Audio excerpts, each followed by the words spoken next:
In the modern era, Batman is one of the most popular superheroes to ever exist in the history of DC Comics, and I would go so far as to argue he's more popular than Superman.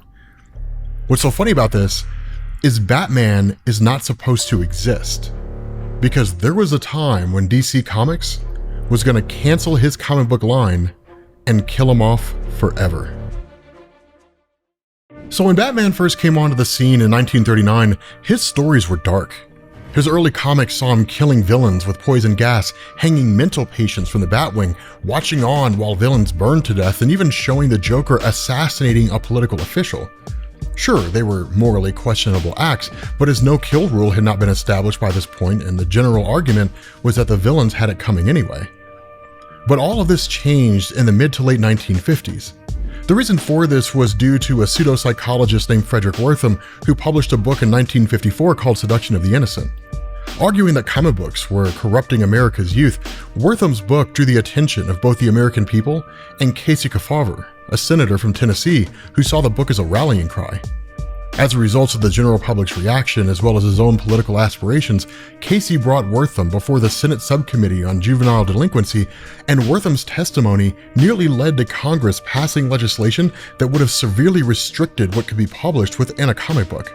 But despite the testimonies of comic creators, publishers, and other psychologists who saw Wertham's book as an example of cherry-picking data, something had to be done. So the comic industry chose to regulate itself, establishing the Comics Code Authority. The ins and outs of the Comics Code are outside the scope of this video, but any comic that did not contain the Comics Code seal of approval would not be sold.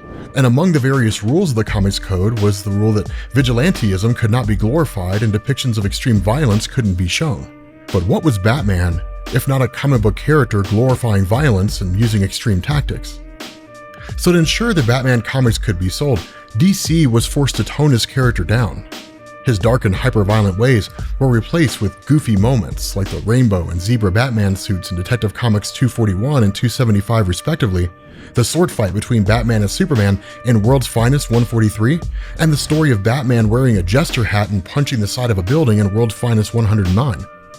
Being such a stark difference from the stories that so many had grown up with meant that Batman's audience had begun to dwindle. Fans were angry, and they were betrayed that the antithesis to Superman's Boy Scout mentality had been reduced to a goof. But with their hands tied by the Comics Code, what was DC Comics supposed to do?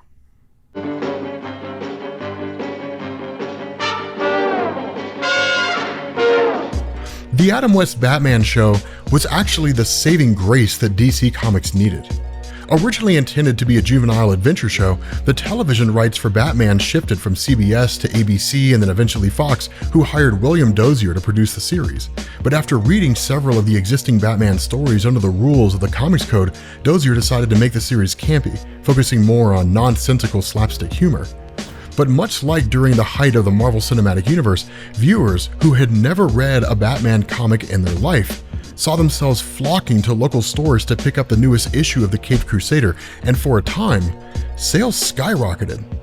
In fact, between 1966 and 1968, when the show aired, Batman's comics went from selling 400,000 issues per month to almost 900,000. And it made perfect sense. The 1960s were a socially chaotic time in America. Society saw some of the highest highs with NASA's moon landing and Beatlemania, but they also saw the lowest lows with the civil rights movement and JFK's assassination. These combined with the looming threat of mutually assured destruction during the Cold War meant that the American people wanted an escape. Adam West, Burt Ward, Cesar Romero, they all provided exactly that. But as the show went off the air in 1968, sales of Batman started to collapse, falling to 355,000 in 1969. But by this point, the Comics Code Authority, which had been this almost omnipresent entity looming over both creators and fans alike, had now become virtually toothless due to stories like Green Lantern and Green Arrow, Snowbirds Don't Fly, and Spider-Man's The Green Goblin Reborn, both of which dealt with the issue of drugs, completely ignoring the rules of the Comics Code. This matters because in 1971, Dennis O'Neil and Neil Adams began their legendary Batman run. While most people credit Neil and Adams for taking Batman back to the old Bob Kane, Bill Finger darker stories in his earlier comics, the significance of their run is much bigger than that. Unlike the comedic and campy Batman of the 1950s and 60s, who came out on top because of circumstance, Dennis O'Neil and Neil Adams had transformed Batman into a kind of James Bond character. The story shifted their focus, presenting a more human and fallible superhero that relied more on his detective, spy, and fighting abilities. The more fallible side was shown in that he could be taken by surprise and beaten. His detective skills were showcased through disguises and sleuth tactics, while his human side came in as empathy towards any and all victims of crime. Villains like Ra's al Ghul were introduced as a looming threat, while Neil and Adams stayed away from Batman's traditional rogues gallery, with the exception of stories like Joker's Five-Way Revenge and Half an Evil, which saw the return of Two-Face after almost 17 years. And all of these stories flew in the face of the Comics Code, helping to shatter what little influence it had left. But despite the return to classic Batman storytelling, the sales of his comics continued to slip, dropping from 200,000 issues per month in 1973 to 89,000 in 1985. This was compounded by the overall DC Comics landscape, in that the advent of the multiverse and the Flash of Two Worlds and the DC implosion of 1978 meant that for the average comic reader, entering the DC landscape meant having to decipher the main universe from the varying alternate realities, figuring out where Batman resided within the existing continuity, as well as sifting through the massive catalog of DC Comics. In effect, DC was almost impossible to access if you were new to comic books. And so in an effort to reconcile their multiverse and clean slate their landscape, in 1985, DC launched Crisis on Infinite Earths. The purpose behind the event was to eliminate the multiverse and then relaunch with a single universe known as New Earth, where the various characters of the DC landscape would receive updated origins and new number ones, giving new readers a fresh place to start. But because of his low sales, Batman's future was up in the air. On one hand, he'd been a staple of the DC universe for over 3 decades. But on the other, his sales were low, there were no film or TV prospects on the horizon to boost interest, and Crisis on Infinite Earths presented the best opportunity to kill him off and cancel his comics. Now, it was around this time that Frank Miller was working on both Daredevil and the Wolverine miniseries at Marvel Comics, and while Marvel had its own share of problems with Jim Shooter as the editor-in-chief, Miller caught the attention of Jeanette Kahn, the president of DC, and Dick Giordano, the managing editor for the entire Batman line.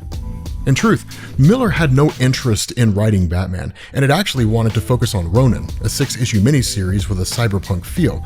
But to Jeanette and Giordano, a Batman story written in the vein of Frank Miller's Daredevil was an absolute no-brainer.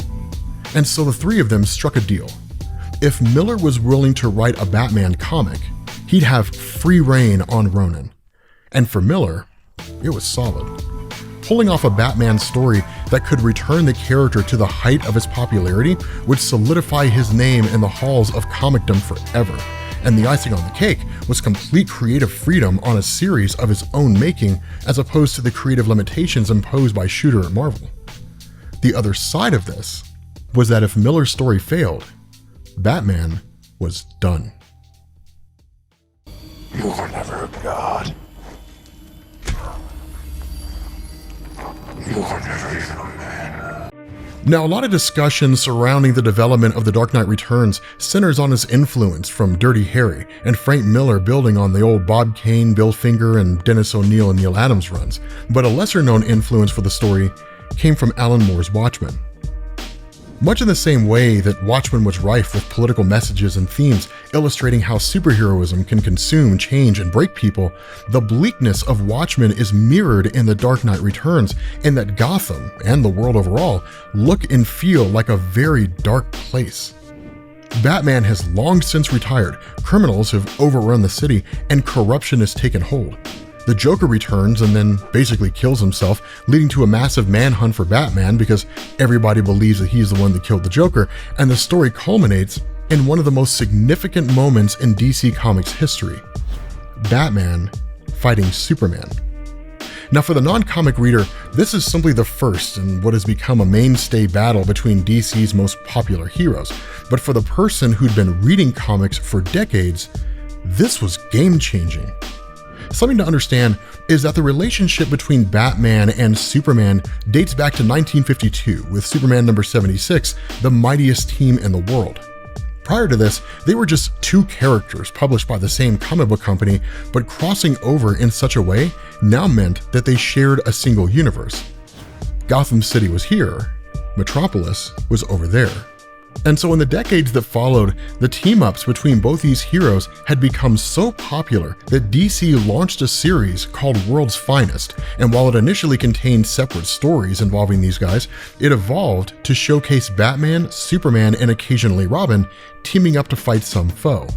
The point that I'm making here is that whether through some kind of shared conflict or something as simple as a cookout, Batman and Superman were viewed as friends. But on a larger scale, Superman was untouchable. From the original Jerry Siegel and Joe Shuster stories to the Mort Weisinger era of the 1950s, Superman was DC's flagship, an unstoppable force standing for truth, justice, and the American way. He was a hero who stood up for the common man. On the other hand, Batman was just a guy, and a well-placed bullet from an unsuspecting location would mean the end of Bruce Wayne. And so for longtime readers to crack open a comic book and find that Superman had become a government stooge and that decades of friendship had rotted away, leading to a fight among titans with Batman triumphant, was unheard of. And they loved it.